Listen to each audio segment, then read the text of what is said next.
제가 지금까지 이제 코 소형 수술 후에 코막힘 원인에 대해서 말씀을 드렸는데, 이 코막힘을 어떻게 해결할 것인가를 제가 말씀을 드릴게요. 자, 비중격이 휜 것이 원인인 경우는 무조건 비중격을 똑바로 잡는 게 첫 번째 치료 방법입니다. 휘어진 비중격은 뒤쪽이 휘어졌을 수도 있고 앞쪽이 휘어졌을 수도 있어요. 또는 콧등하고 가까운 위쪽이 휘어졌을 수도 있고 바닥하고 가까운 아래쪽이 휘어졌을 수도 있습니다. 어느 쪽이 휘었든 간에 이것이 코막힘의 원인이라고 판단된 경우에는 무조건 정중간에 똑바로 만드는 것이 중요합니다. 연골이 충분할 경우에, 뼈가 남아있을 경우에는 연골이나 뼈 등을 이용해서 휘어진 비중격을 이렇게 펴주기 위해서 이렇게 덧대주기도 하고요.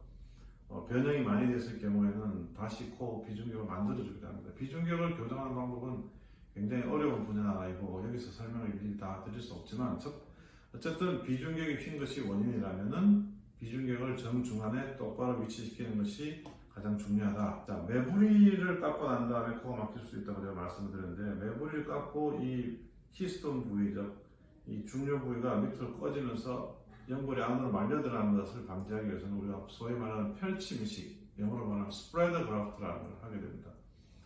그 스프레드 그라프트 하는 역할은 이 상외측 연골이 안으로 말려 들어가는 것을 방지하고 내비 밸브 각을 넓혀주는 역할을 하게 됩니다. 그렇게 되면 모양도 눈썹에서 콧등으로 이어지는 이 선이 중간에 끊임없이 이렇게 아주 매끄럽게 연결되는 것을 보실 수가 있습니다. 큰 매부리인 경우에는 반드시 이 수식을 해주는 것이 코막힘을 방지하는 중요한 방법이게 되겠습니다. 물론 치료도 똑같이 펼침이식 등을 통해서 하게 됩니다. 세 번째로 절골이 안으로 많이 말려들어서 코가 좁아지는 경우에는 재절골을 하게 됩니다. 여러분들 많이 궁금해하시는 것 중에 하나가 재절골해도 괜찮으냐, 복원할 수 있느냐입니다. 할 수 있습니다.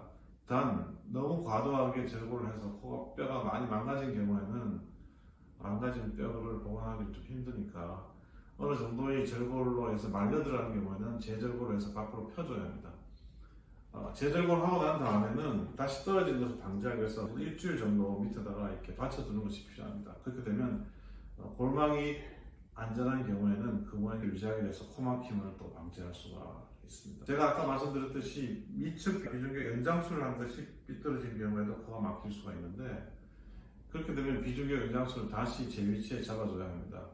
비중격 연장술의 개념은 비중격에다가 연골을 덧대서 코끝의 모양을 바로 잡는 거기 때문에 비중격 자체가 삐뚤어지면 연장술이 삐뚤어질 수밖에 없어요. 그래서 비중격을 바로 잡고 연장술을 덧대도 이 피부의 장력에 의해서 코끝이 틀어지지 않게 잘 연장술을 대주는 것이 키포인트가 되겠죠. 간혹 사체 연골을 이용해서 연장술을 양쪽 비중격에다가 두껍게 덧대는 경우에는 이 비주 부위가 너무 두터워져서 코막힘을 유발하게 합니다. 그것이 바로 이제 기정늑연골의 단점이기도 하죠.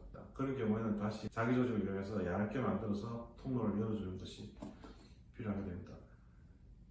콧볼을 절제해서 코가 막힐 경우에는 참 어려운 문제입니다. 콧볼의 절제 문제점은 이미 잘라낸 콧볼은 다시 복원할 수가 없어요. 대신 이제 우리가 할 수 있는 방법은 다시 그 부위를 절제하고 옆으로 민 다음에 중간에 빈 부위에다가 귀에 있는 피부와 연골을 같이 덧대는 겁니다. 그러면 연골은 밑에서 지지를 하는 역할을 하고 피부는 결손된 부위를 덮어주는 역할을 하게 되죠. 그렇게 해서 콧구멍을 다시 벌리는 수밖에 없습니다.